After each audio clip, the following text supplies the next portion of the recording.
Dun, dun, dun, dun, dun, dun, dun, dun, dun, dun, dun, dun.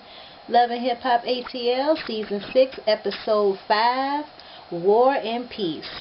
The show starts off seeing my boy Stevie J. He riding up to meet up with his peoples, Kirk, Jock, Scrappy, Tango, Bobby V, and they going around gossiping about their women problems. Even Ernest was there, Mama D's man.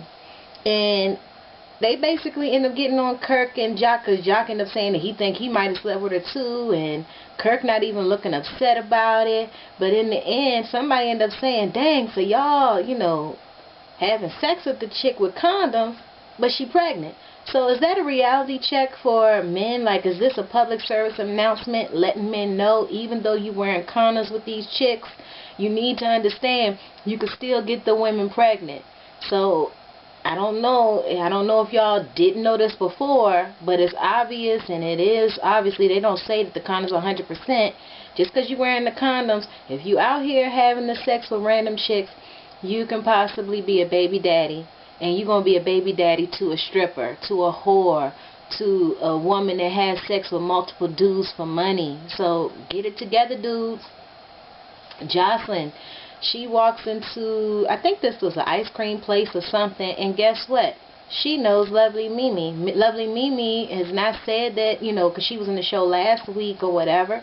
She ain't say that she knew Jocelyn, but come to find out they know each other because she did Jocelyn's nails before, because, she quit the glam shop, and she basically want to get some, clientele through Jocelyn since she's popular in the A. And she said she's going to open her own shop. And then Jocelyn was like, well, I don't really have no friends out here, so I don't know if I can get you no clients, but of course I'll post on my social media and stuff like that, to come to your shop. But I can't just tell you that, I'm going to have my friends come, because I ain't got none. So she was like, okay. And Jocelyn is saying that she a new woman. She don't want to be fighting with people no more. And also, yeah, that's what she said. Lovely Mimi ended up talking about Tommy, how her and Tommy is cool or whatever. And who was the other girl? Jessica Dime. And then Jocelyn was like, I don't want to have nothing to do with Tommy. Tommy been in jail. She got a lot of mug shots and stuff. And then little Lovely Mimi was like, I had mug shots too. And so, what I'm saying? So you don't get mad at a chick. Don't decide not to be cool with a chick because she's been to jail or, have multiple mugshots. That doesn't mean anything. That's what Lovely Mimi says.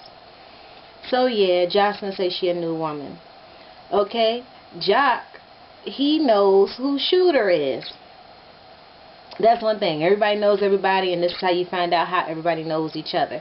And Shooter, he be up in the studio. He just like Stevie J. He just like Scrap. He's just like all these dudes that, say they be in the studio all the time. And he's been with Sierra for 8 years. They married and stuff. And Carly knows Sierra because Sierra does Carly eyebrows, and she does them on fleek, so they cool or whatever. So they gonna end up double dating later on in the. No, did they double date? Yeah, they did. They double date later on in the episode. Sierra ends up letting us know that she had a baby, I guess, with Shooter. She had a baby at 15 or whatever. And from what they said, they've been together for 8 years. So, dang, she under 25 years old. And that girl, Treasure P, she says in today's episode that she only 23 years old. These girls are looking old at a very early age. And, I mean, makeup, showing your titties really makes you look that much older. I mean, 23. She look old to me, okay? Not like old, like wrinkles and stuff, but she looks like she's been out here on these streets for a long time, and she knows how to get stuff out of men. That's what she look like. And 23, damn, too. I just cursed a little bit. But you know how to, do a lot of things at 23. She even said that she's been with married men and all that. So no wonder she don't respect people's relationships, because she's hardly been in no relationships anyway, 23 years old. Well, maybe she has. I mean, I know. let me just back off of that. Jocelyn wants the girls, meaning Carly, Red, I think Tommy, maybe not Tommy or Mimi, but what's her name, Tammy, and somebody else she don't get along with, Jessica Dunn. She wants Melissa to get the girls together so that she can do a music video called Baby Daddy. And she wants to, like, basically, you know, get together, not fight, and show that, you know, things can be good between women that were at odds. They can be peaceful and stuff. And Melissa like, do you really think that this is going to work out? You know nobody like you. And Jocelyn like, do what I told you to do. And Melissa's like, okay. Oh, back to Treasure P. She also says she's a college graduate, mass communications graduate. She got an internship through Jock, so she knows Jock. And that's why she mentions last episode Cena, his baby mother or whatever. And now she knows that Jock is talking to Carly Red. She trying to figure out, should she tell Cena that Jock is messing around with Carly Red. And the thing is, she's talking about, but I don't think I should tell because I don't want to mess up my internship. But if you that girl's friend, I think Lovey Mimi is the one that told her, but if y'all friends, it seemed like you would let your friend know if they in a relationship, because, you know, she didn't even say that she knew for sure that they was in a relationship. She just know that they got twins together. So maybe you should mind your business since you don't know all the tea. I mean, come on. Kirk shows up at Press, Rashida's Rashida's clothing store, and the mother is standing there with Rashida looking all pissed, and she basically just said off top, I think y'all should be filing for a divorce. And then when Kirk first came in there, he was and the mother was talking to him, he was like, I ain't come here to talk to you. He still got attitude towards this lady's mother. Kirk is just in his own world, you know what I'm saying? He think he could talk to somebody's mother like that. He think he can keep cheating on his wife. But maybe, I don't know, it's working for him, because he even said in his confessionals all the wrong things he's done. He brought up the past mistakes he's made, and it seemed like Rashida's still sticking by him. But he talking about asking Rashida, could we do marriage counseling? And she all like, I'm all about separation right now. So Melissa does Jocelyn's work and has Tammy and Carly Red come to her home and asks them the specific question of, will you put your guard down and hook up with Jocelyn to mend fences? And they was like, nah. But Tammy was like, well, you could just tell her thanks for the invite, but I decline. And Carly was like, what? That chick? The sister wives and Rod, they planning on moving in together. So she getting put out of her apartment that she had when she was getting the money from Kirk. And now she's decided, even though we know last episode they already sleeping in the bed together, they want to get in this apartment. They ain't say a house. They trying to get an apartment together. Oh yeah, when at the beginning of the episode I mentioned that Stevie J met up with all his dudes, and it included this dude named Tango, and Tango used to be with the other sister wife, Kiana, whatever her name is. They used to have a relationship. So, you know, he's in the picture. He ends up getting in contact with Kiana to ask about, did you sleep with this person, that person? You slept with Kirk and Jock and all of that? So instead of him minding his business, this is a dude, he over there calling the girl in his jealous rage to ask her questions because it's her ex. And y'all ain't currently in no relationship. When Rod hears this news, it sounds like he's pissed hearing that Jock, even though they were just hanging out last episode, that Jock is saying that he slept with Jasmine. And he looking at Jasmine. Jasmine's like, on my life, I have not slept with no Jock. Now, why would Jock be lying about who he sleeps with? That's a question in itself. And when they met up, I just thought it was weird. He said, well, I did sleep with a girl named Jasmine. Now he backpedaling and pussy popping. Got that from that dude, James Caldwell. I watch some of his videos sometime. But he basically reneging on what he said to Carly, to the friends when they met up, that he slept with Jasmine, which I think is kind of whack on Jock's part. Shooter. Bondi Blue was correct. I was correct. I just didn't make my video. Shooter and Mariah, they meet up in, I don't know, at night somewhere in their cars, and because she was like, she got to get her money. The dude that she's sleeping with, the married dude that she dealing with or whatever, is Sierra's husband, Shooter. And he like, what? Well, the video cut off, so I'm going to just continue on. I don't feel like, restarting the video, so I'm not going to. I was talking about Shooter and Mariah, whatever. The whore Mariah, the young girl Mariah. Because since she friends with Treasure P or whatever, and that girl's 23. Oh, and Treasure P said that she had just met Mariah. So her and Mariah, it's not like they grew up together. When Treasure P moved from Texas, that's how her and Mariah met when she first came to ATL. So Mariah is just somebody that's trying to meet up with people to get to where she's trying to go.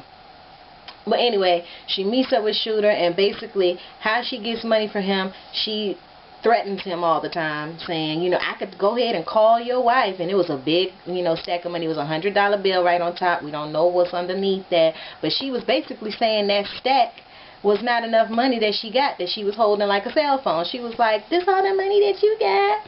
And then he was all like, I'd probably get you something later, so you gonna tell my wife or whatever? She's like, no, you can trust me. What is up with these dudes? This girl is threatening your life, and you over there thinking that it's cute.